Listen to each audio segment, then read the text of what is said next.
Welcome to my workshop. You are watching Casual DIY channel, and in today's video I'm going to be upgrading my longer B1 with a super powerful laser module.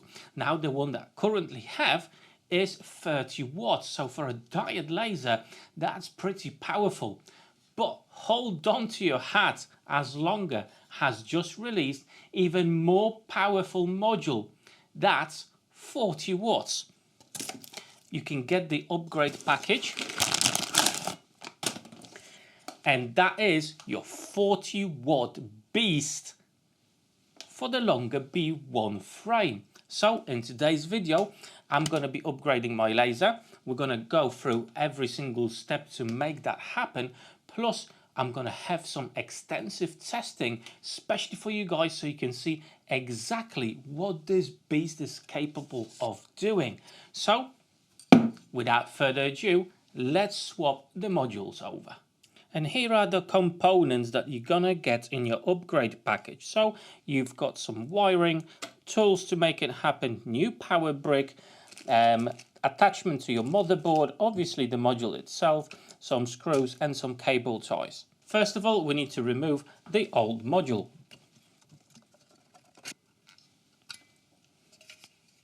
Now we need to disconnect the main wire that came originally with the B1, and we just need to unplug everything. So all the wires from the X-axis, from the limit switches as well, and obviously the main one from the motherboard. And don't forget about the one at the back where the motor is. At the front of the machine where the main motherboard is, we've got an adapter that we need to remove so we can install the new one. It's secured with 4 screws,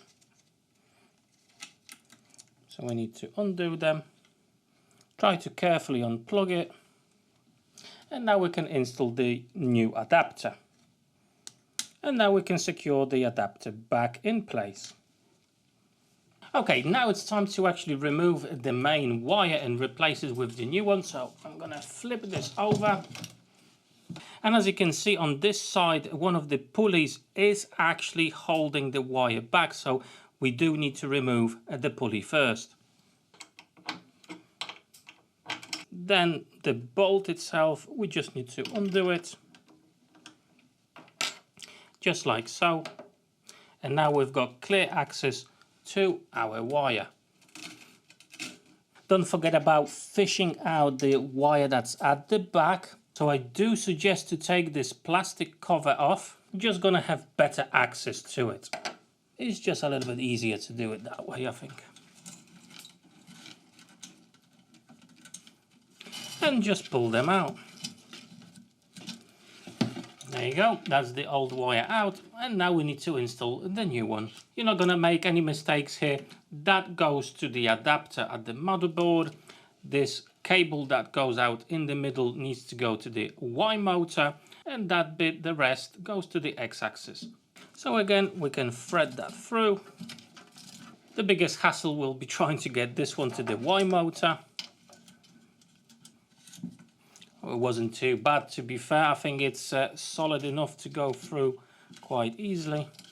So there is a bit of faffing around with the wiring, but you know, take your time, it's not too bad. At this point we can connect the wire to our motor. Just make sure to use that notch to hold the wire in place so it's not in the way of the pulley. And the timing belt. Now we need to squeeze in this main wire into the channel in the frame itself, so again it's out of the way.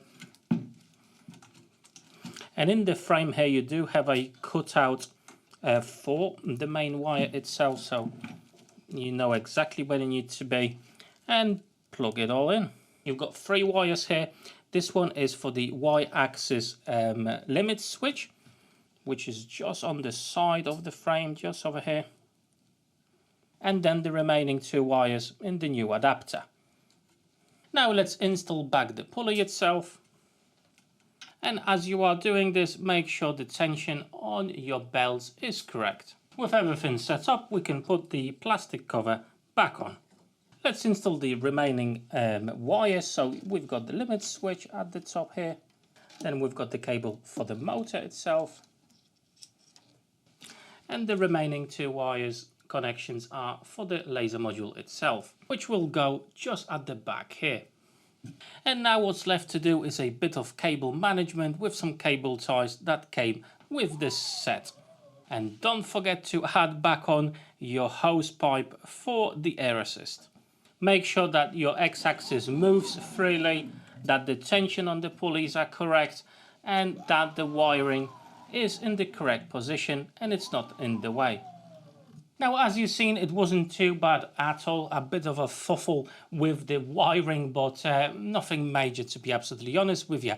And now it's time for the most important part, which is testing. First of all, let's do the engraving test to see how this machine can actually engrave, what quality and what is the best power setting to get the best results.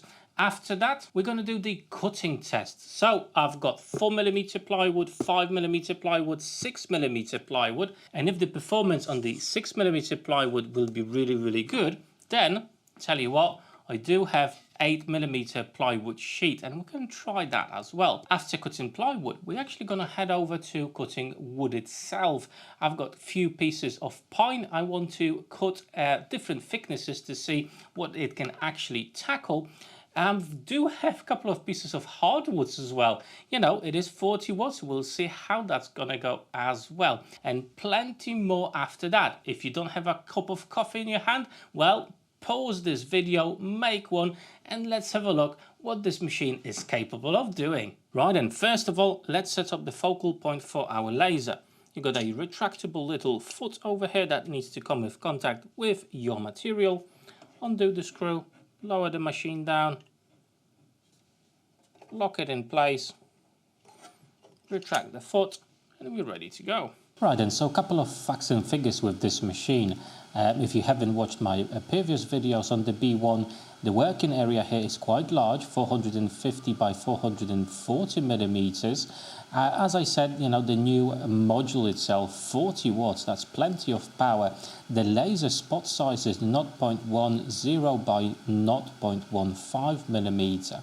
The maximum engraving speed is 36,000 millimeters per minute. The machine itself, the module itself, supports air support, which is super important when you're trying to cut things out. It will give you far better quality with a really good air support like it has. The machine itself also has got some really good safety features like the emergency stop button, key lock, a really important feature which is flame detection and protection. Also, if the laser is going to stop in one place for too long, it will detect that and zero it out. And also, for example, if you knock your machine over accidentally, it will stop moving and working as well. So overall, some really good and solid features on this longer B1 laser.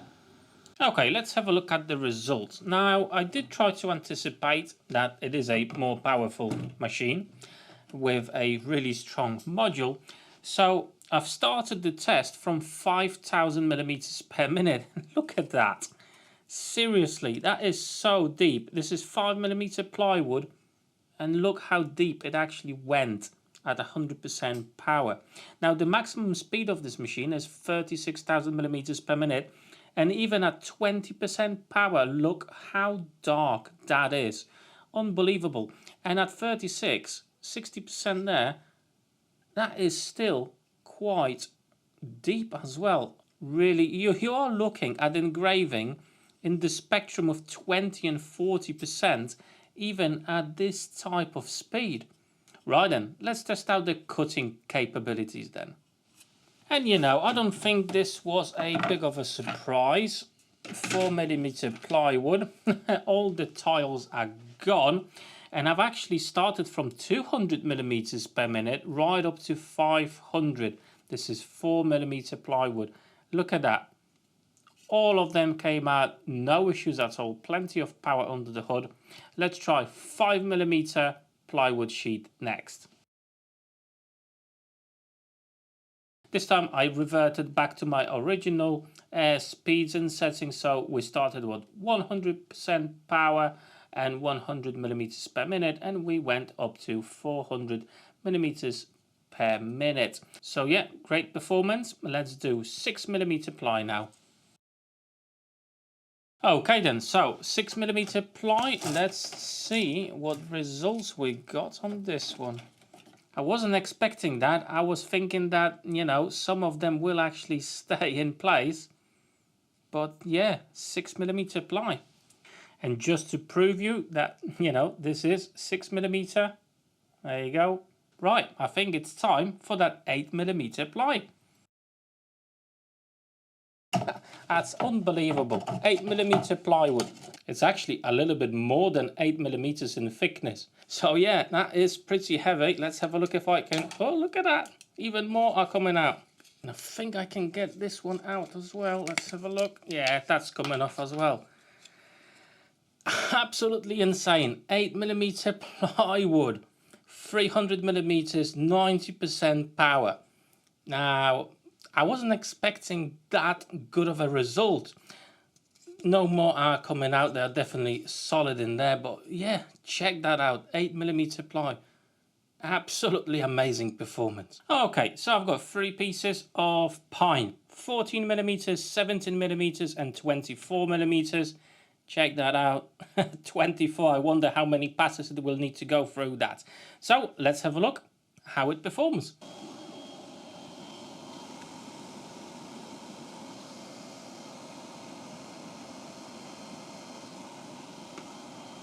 Well, I think that was to be expected. 14mm pine board in a single pass. Check that out. Absolutely fantastic performance. Not much of a burning on it. However, if we decrease the power here, we would get even better results, as you do get a bit of slightly amount of charring at the back. As I say, it's a very powerful module, and there was definitely too much power to cut through 14mm pine board. Right, 17 next.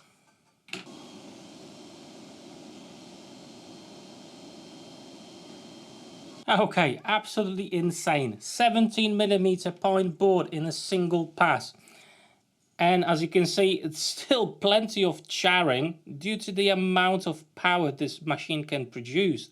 But yeah, you have to be careful with the settings not to get too much charring as we are getting over here. But single pass on a 17mm pine board? Let's check out the 24mm then. How many passes do you think it will need to cut through that? Let's check it out.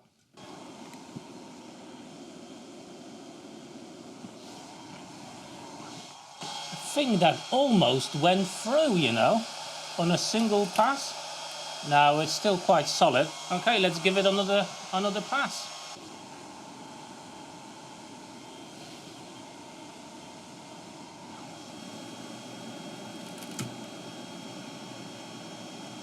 Now I really thought it's gonna go on the first pass. It wasn't too far off. This is after 2 passes, all right? So you've seen the flames. Few fibers left. That just went through. 2 passes on 24mm pine board. Obviously, you need to change the settings to get better results, not to get that much charring on it, but it just shows how much power there is in this module. Absolutely insane. 2 passes on 24mm. Okay, last test when it comes to wood-related cuts. This is 18mm ash wood. Okay, so it's nice and dense. I can't see the laser to cut through in 1 pass.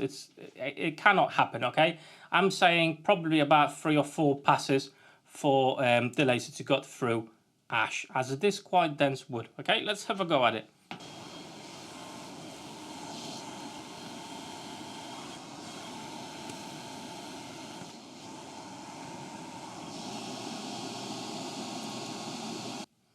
Two passes for 18mm hardwood ash. Right, so I wanted to do a test on a 3mm acrylic sheet. However, there's no point. Let's try 10mm and see how it go. Ignore that, that was from a different laser and test, nothing to do with this one.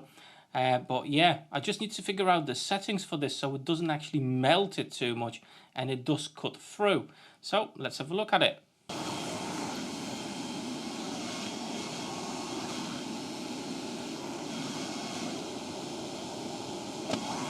The laser managed to cut it in 3 passes. If I probably went with 100% power, 100 millimeters per minute, you would probably do it in 2 passes. However, look at the cut. It's absolutely brilliant. It's actually not melted, really nice quality. So sacrificing an extra pass, you'll get a nice and clean cut. But that's 10 millimeter acrylic sheet in 3 passes. The cutting capabilities of this machine are absolutely insane. Now, I have been testing the 30-watt module for the longer B1, and I was not expecting a difference of that much power and capacity. That's absolutely remarkable. You may think to yourself, do I really need a really expensive CO2 laser with a module like that and a price tag like this? Tell you what, I really want to test it even more now. Let's have a look at the engraving abilities of this machine, as this is the spot where it may not give you as good results.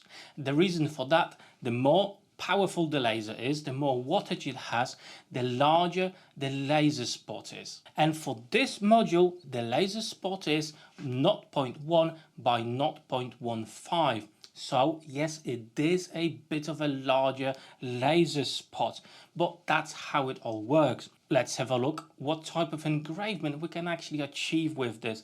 And the best way to check that is to engrave a photo of myself. So we're going to do that. On top of it, we're going to do it at the maximum speed of 36,000 millimeters per minute, 100% power. Let's crack on with it and check out the results. And the DPI setting for this was only 283. I've lowered that value as the laser module is super powerful and I just didn't want to burn through the material. And I think that was a really good decision. You can go, with a bit more DPI just to get those darker lines. But I think this came out absolutely stunning at those settings. Really good. Look at the details, the eyes, the glasses, the shirt. Absolutely fantastic performance. Now, I really thought it would look a lot worse than this. But yeah, really, really good. So now let's engrave a piece of steel. Alright, so even with those settings, 3000 millimeters per minute, 80% power, 280 DPI, it still managed to bend the piece of metal, right? However, the engraving itself is absolutely spot on.